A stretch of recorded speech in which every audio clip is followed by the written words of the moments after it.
kodwa manje ke sikhuluma lapha ke nomgoqozi empeleni wembizi zayipheka amambuka. Sikhuluma ngendaba enkulu ke thinta umama oshadile ebese yashelela ukuthi umethole lo mntwana asuke semthola ikusasa lo mntwana lima kanjani.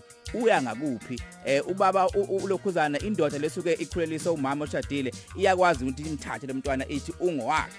Right, Mgoqozi.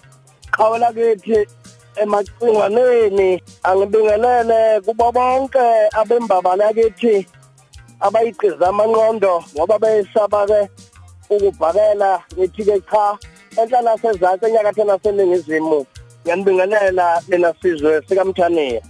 Mgoqozi sabonga kakhulu futhi sibe nawe la emsakazweni oKhozi FM. Sikhuluma indaba ebalekile yomama oshadile ebese yashelela kumbe atholeke umntwana ngaphandle komshado ukuthi ke ikusasa lo mntwana lima kanjani. Uya ngakuphi? Uya ngakubaba noma uya ngakumama? Iqiniso macingwane njengoba utho nje ukuthi ngumuntu oganile lowo umuntu oganileke usuke ethelwe ngenyoko wakhishwa ekhaya kubo waze wayodaqiswa la asuke ekhethele khona.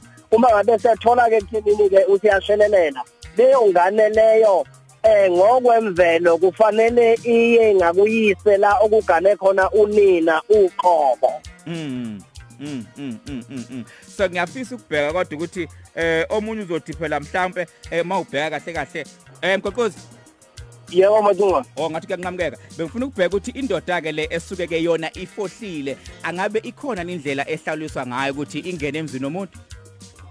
Iqiniso phela macingwana njengoba umfazi mangabe setholakele ukuthi ke usegangile kephoqeleke ukuthi umfazi fanele ehambe ekhaya kube yolanda inkomo yesidwaba lenkomo kungiyomqholiso phela aqholiswe ngayo la ekhaya ukuze ezohlawulela ekuthenini ugumula isidwaba kwasikhumulela omunye ke umfokazana ongene ngokufohla lapha ekhaya aphinde ke alande inkomo yesibili yokuthi usephinde wathola nengane kuleyo ndoda nje buya ke lezo nkomo zizela ekhaya ke zizohlatshwa ngoba zinkomo zezichilo zisuke zigeza labo omama nogogo abaganayo la ekhaya bese ke kwenzeka ikuthenini ingane le ikwazi ukwamukeleka bese uyiseka ithatha imbuzi ayibika ukuthi nangu ngumntanami ngimdlala ke kumamkhulu umamkhulu kohambile washelela wayithola lapha ke esigangeni lengane ngithi ke mukeleni ke nina baba abazali bami ingane yami iyafana ke lezinye izingane ubusathatha ke ilungelo indoda lokuthi mangalele ke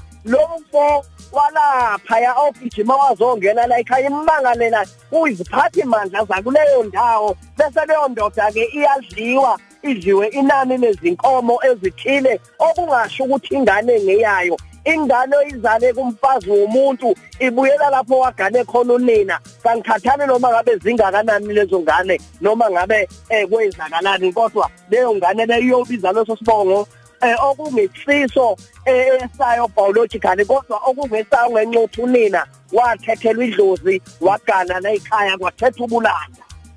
Umuntu ufuna ukubheka kodwa ukuthi ingane uma isikhulile iyakwazi ukuthi ishintshe ke isibonge iye ngakubaba ngoba nakho ithi ayikhona mina ngiyazi ukuthi ubaba akusiyena kwaMchunu ubaba wakasibe.